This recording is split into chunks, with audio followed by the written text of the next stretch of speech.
Halo sahabat Sekolah Tekno, sekarang kita akan belajar atau berkenalan tentang sinologi NAS ya teman-teman ya.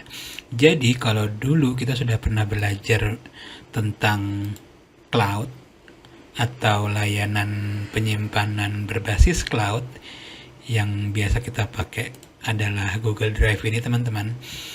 Nah sekarang kita akan belajar mengenai sinologi NAS. Jadi perbedaannya apa sih teman-teman? Apa Google Drive atau Google Cloud itu teman-teman?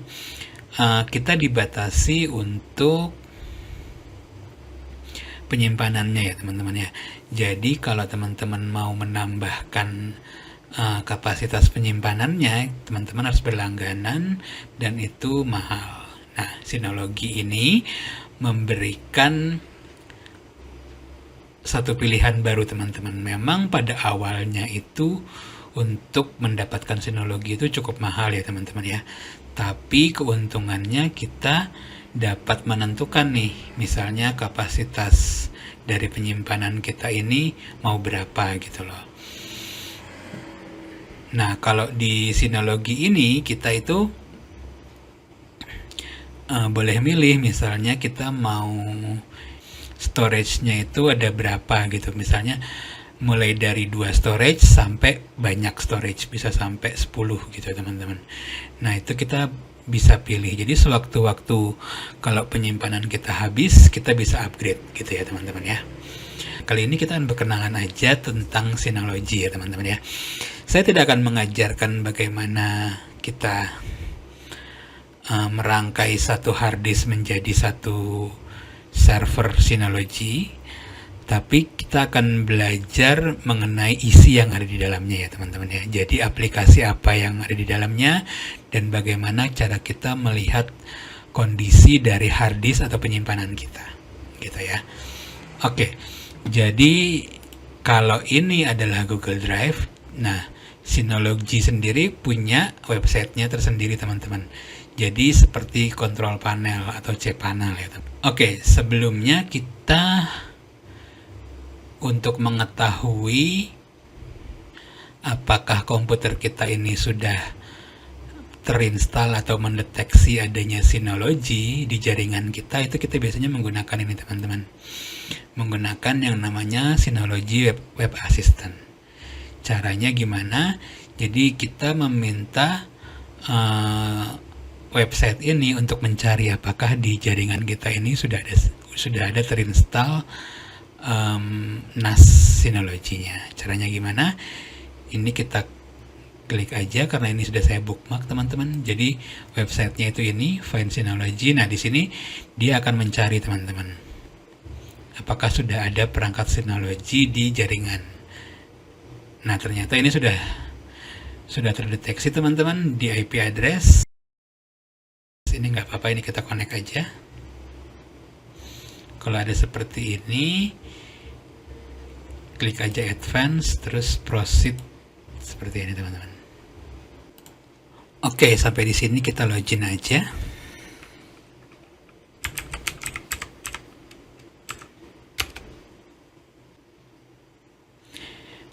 Nah, jadi ini adalah tampilan atau cPanel dari sinologi saya ya teman-teman ya. Jadi di sini itu adalah petunjuknya kapasitas hard disk saya sekarang dari 8,7 terabyte sudah dipakai untuk data sebesar 7,2 terabyte. Status sistemnya health atau sehat di sini teman-teman. Nah di sini untuk seperti task manajernya Windows teman-teman. Jadi CPU yang digunakan 8%, RAM yang digunakan 20%, dan ini adalah kecepatan upload dan downloadnya dari LAN teman. Nah ini adalah statusnya, ini adalah Cloud Sync,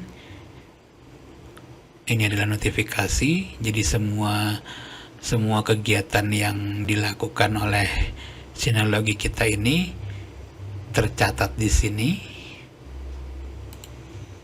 Nah ini untuk account saya. Nah di sini kita bisa melakukan shutdown, restart atau personal ya teman-teman ya. Nah kalau yang ini untuk memunculkan atau menghilangkan widget dari ini teman-teman. Nah yang kali ini untuk mencari file. Oke, nah sekarang kita masuk ke sini teman-teman. Kalau ini adalah start menunya ya teman-teman ya. Kalau kita klik, nah ini adalah aplikasi yang sudah terinstall dan sudah saya install di Synology saya. Ada CloudSync, Download Station, terus ada Synology Chat dan Video Station. Oke, nah kalau di smartphone itu atau di Windows itu kita ada namanya Google Play Store. Nah di Synology juga ada namanya Package Center teman-teman. Nah di sini adalah aplikasi-aplikasi yang kita bisa install di Synology kita ya teman-teman ya. Oke, jadi ini adalah Microsoft Store-nya teman-teman. Oke, terus ini control panel, nah tempat kita untuk melakukan setting ya teman-teman ya. Kalau misalnya share folder, ini bisa dipakai untuk menambah atau menghapus file. Ada juga yang dienkripsi supaya nggak semua orang di jaringan bisa mengakses data itu. Jadi ini adalah kontrol panelnya teman-teman. Terus ada juga di sini update dan restore. Jadi ini setiap beberapa waktu OS-nya dari Synology ini pasti akan selalu ada update-nya teman-teman. Jadi untuk masalah security dia terjamin juga sih. Gitu. Jadi ini adalah kontrol panelnya ya teman-teman ya. File station ini adalah tempat kita untuk memanage file-file kita. Di sini saya ada chat, CloudSync, content, download, multimedia, software gitu ya teman-teman ya. Jadi ini adalah tempat kita untuk memanage folder-folder atau data-data yang mau kita masukkan di Synology ini. Gitu.